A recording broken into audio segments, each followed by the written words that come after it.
Good morning. അപ്പോൾ നമ്മുടെ ഇന്നത്തെ റെസിപ്പി എന്ന് പറയുന്നത് ഒരു ഗ്രീൻ പീസ് സ്റ്റൂ ആണ് കേട്ടോ. ഗ്രീൻ പീസ് ഉപയോഗിച്ച് വളരെ ടേസ്റ്റി ആയിട്ട് ഉണ്ടാക്കാൻ പറ്റുന്ന ഒരു സ്റ്റൂ ആണ്. പിന്നെ നിങ്ങൾക്ക് സ്റ്റൂവിന് എരിവ് കൂടുതലാണെന്നുണ്ടെങ്കിൽ ഒരു പിഞ്ച് പഞ്ചസാര ചേർക്കാം കേട്ടോ. ഞാനിപ്പോൾ തേങ്ങാപ്പാലൊക്കെ അധികം ചേർത്തിട്ടുള്ളതുകൊണ്ട് പഞ്ചസാര ചേർക്കുന്നില്ല.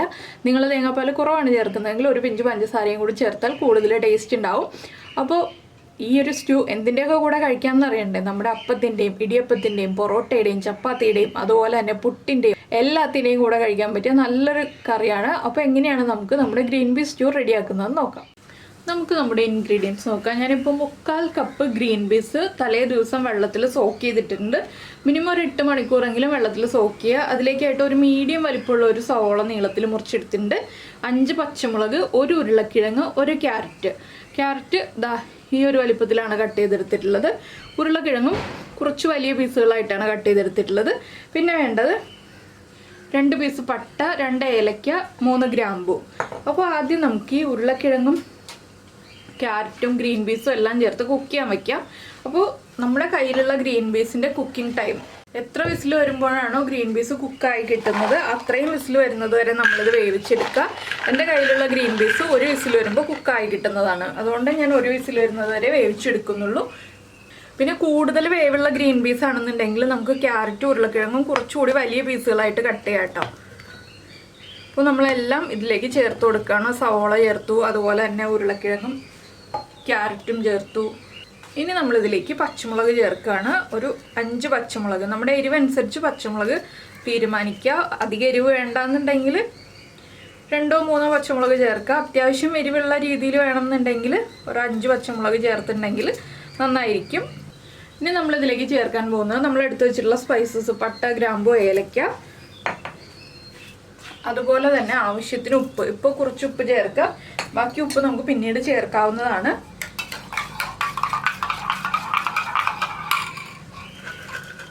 ഇതൊന്ന് ലെവലാക്കുക. ആദ്യം കുക്കറൊന്ന് ഇളക്കി കുക്കറൊന്ന് ഇതുപോലെ ഒന്ന് ലെവലാക്കി എടുക്കുക.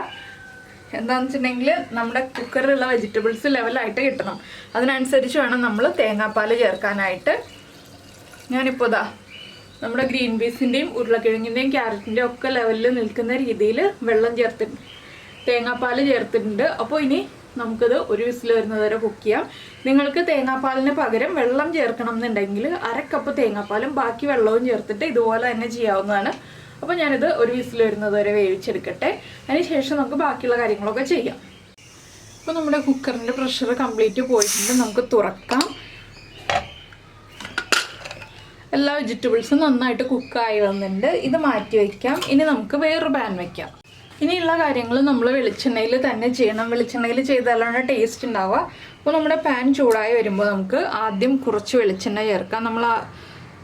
നമ്മൾ ആദ്യം കുക്കറിൽ വെജിറ്റബിൾസ് വേവിച്ചപ്പോൾ വെളിച്ചെണ്ണയൊന്നും ചേർത്തിട്ടില്ല. ഇപ്പോൾ കുറച്ച് വെളിച്ചെണ്ണ ചേർത്തിട്ടുണ്ട്. ഇനി വെളിച്ചെണ്ണ ഒന്ന് നന്നായിട്ട് ചൂടായി വരട്ടെ.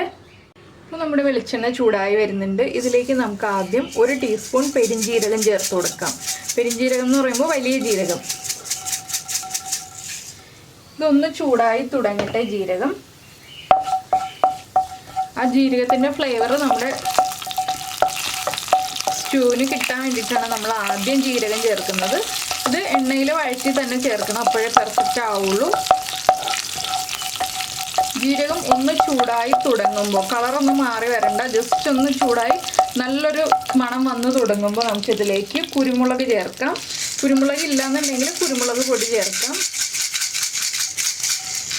ഒരു 10-12 കുരുമുളക്, അല്ലെങ്കിൽ 1/2 ടീസ്പൂൺ കുരുമുളക് പൊടി. കുരുമുളക് പൊടിയാണെങ്കിൽ ഇപ്പോൾ ചേർക്കേണ്ട, കുറച്ച് കഴിഞ്ഞിട്ട് മതി. ഇനി കുരുമുളക് ഒന്ന് ചൂടായി വരണം. കുരുമുളക് പൊട്ടിത്തെറിക്കും, അതുകൊണ്ട് തന്നെ നമ്മൾ ഇത്തിരി ഗ്യാപ്പിൽ നിൽക്കുക, അതായിരിക്കും ഏറ്റവും നല്ലത്. ഇല്ലെങ്കിൽ മുഖത്തേക്കൊക്കെ തെറിക്കരുതല്ലോ, അതുകൊണ്ടാണ് ഞാൻ കുരുമുളകിൻ്റെ കാര്യം എടുത്തു പറഞ്ഞത്. കുരുമുളക് പൊടിയാണ് ചേർക്കുന്നതെങ്കിൽ ഈ ഒരു പ്രോബ്ലം ഇല്ല. നമ്മൾ പെരിഞ്ജീരകം മാത്രം ചൂടാക്കി എടുക്കുക. ഇനി നമുക്കിതിലേക്ക് ചേർക്കേണ്ടത്, നമ്മൾ ആകെ 3 സവോള എടുത്തിട്ടുണ്ടായിരുന്നു. അതിൽ ഒരു സവോള നമ്മുടെ വെജിറ്റബിൾസിൻ്റെ കൂടെ ചേർത്തിട്ട് വേവിക്കാൻ വെച്ചു. ബാക്കിയുള്ള 2 സവോള ഇതുപോലെ ചെറുതായിട്ട് കട്ട് ചെയ്തിട്ടുണ്ട്. ഇത് നമുക്കിതിലേക്ക് ചേർത്ത് കൊടുക്കാം. ഈ സവോളയൊന്ന് വഴറ്റിയെടുക്കണം. ഒരുപാട് കളർ മാറി വരുന്ന രീതിയിൽ വഴറ്റണ്ട, ചെറുതായിട്ടൊന്ന് ട്രാൻസ്പെറൻ്റ് ആയി വരുന്ന അത്രയും വഴറ്റിയെടുത്താൽ മതി. പിന്നെ നമ്മുടെ വെജിറ്റബിൾസ് വേവിച്ചതിൽ വെള്ളം കുറവാണെന്നുണ്ടെങ്കിൽ തിളപ്പിച്ച വെള്ളം മാത്രം ചേർക്കാം കേട്ടോ. ഇനി പച്ചവെള്ളം ചേർക്കരുത്, അപ്പോൾ കറിയുടെ ടേസ്റ്റ് മാറിപ്പോവും. ഇനി ഇതിലേക്ക് നമുക്ക് കുറച്ച് ഉപ്പ് ചേർക്കാം, സവോളയ്ക്ക് ആവശ്യമായിട്ടുള്ള ഉപ്പ്. ഇതൊന്ന് കളർ മാറി വരുന്നത് വരെ ഇളക്കി കൊടുക്കുക. അപ്പോൾ ഈ സവോള കളർ മാറി വരുമ്പോഴാണ് നമ്മൾ കുരുമുളക് പൊടിയാണ് ചേർക്കുന്നതെങ്കിൽ 1/2 ടീസ്പൂൺ കുരുമുളക് പൊടി ചേർക്കേണ്ടത്. 1/2 ടീസ്പൂണാണ് കേട്ടോ, ടേബിൾ സ്പൂൺ അല്ല, അത് പ്രത്യേകം ശ്രദ്ധിക്കുക. അപ്പോൾ നമ്മുടെ സവോള കളർ മാറി വരട്ടെ. ഈ സമയത്ത് നമുക്ക് ഇതിലേക്ക് കുറച്ച് കറിവേപ്പിലയും കൂടി ചേർത്ത് കൊടുക്കാം. ഒരു 3-4 മിനിറ്റ് കഴിയുമ്പോൾ നമുക്ക് ബാക്കിയുള്ള കാര്യങ്ങൾ ഇതിലേക്ക് ആഡ് ചെയ്യാം. അപ്പോൾ നിങ്ങൾക്ക്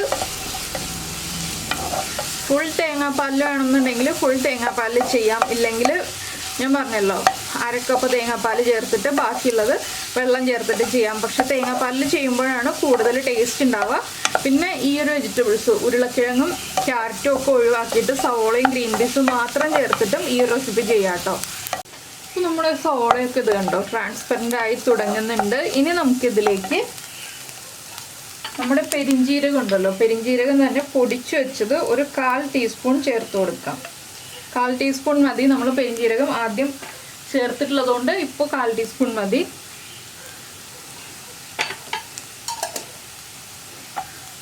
ഇതൊന്ന് ഇളക്കി മിക്സ് ചെയ്യുക. പിന്നെ ഇതിലേക്ക് തക്കാളി ഒന്നും ചേർക്കരുത് കേട്ടോ. എല്ലാ റെസിപ്പിയിലും കമൻസ് വരാറുള്ളതാണ് തക്കാളി ചേർക്കണ്ടേ എന്ന് ചോദിച്ചിട്ട്. ചില റെസിപ്പികളിൽ മാത്രമേ നമ്മൾ തക്കാളി ചേർക്കാറുള്ളൂ, എല്ലാ റെസിപ്പികളിലും നമ്മൾ തക്കാളി ചേർക്കാറില്ല. അതുകൊണ്ടാണ് ഞാൻ തക്കാളിയുടെ കാര്യം എടുത്തു പറഞ്ഞത്. ഇനിയിപ്പോൾ നമുക്കിതിലേക്ക് നമ്മൾ വേവിച്ച് വെച്ചിരിക്കുന്ന ഗ്രീൻ പീസും ഉരുളക്കിഴങ്ങും എല്ലാം ചേർത്ത് കൊടുക്കാം. ഗ്രീൻ പീസൊക്കെ വല്ലാതെ ഉടഞ്ഞു പോയിട്ടില്ല. നന്നായിട്ട് ഉടഞ്ഞു വേണമെന്നുണ്ടെങ്കിൽ നിങ്ങൾക്ക് ഒരു 2 വിസിലും കൂടി കേൾപ്പിക്കാവുന്നതാണ് കേട്ടോ. 2 വിസിൽ വരുന്നത് വരെയും കൂടി കുക്ക് ചെയ്യാവുന്നതാണ്. ഇനി ഇതെല്ലാം ചേർത്ത് നന്നായിട്ടൊന്ന് ഇളക്കി ഒന്ന് തിളച്ച് വരുന്നത് വരെ വെയിറ്റ് ചെയ്യുക. അധികം ഉടഞ്ഞു പോവാത്ത രീതിയിൽ ഇളക്കി കൊടുക്കുക.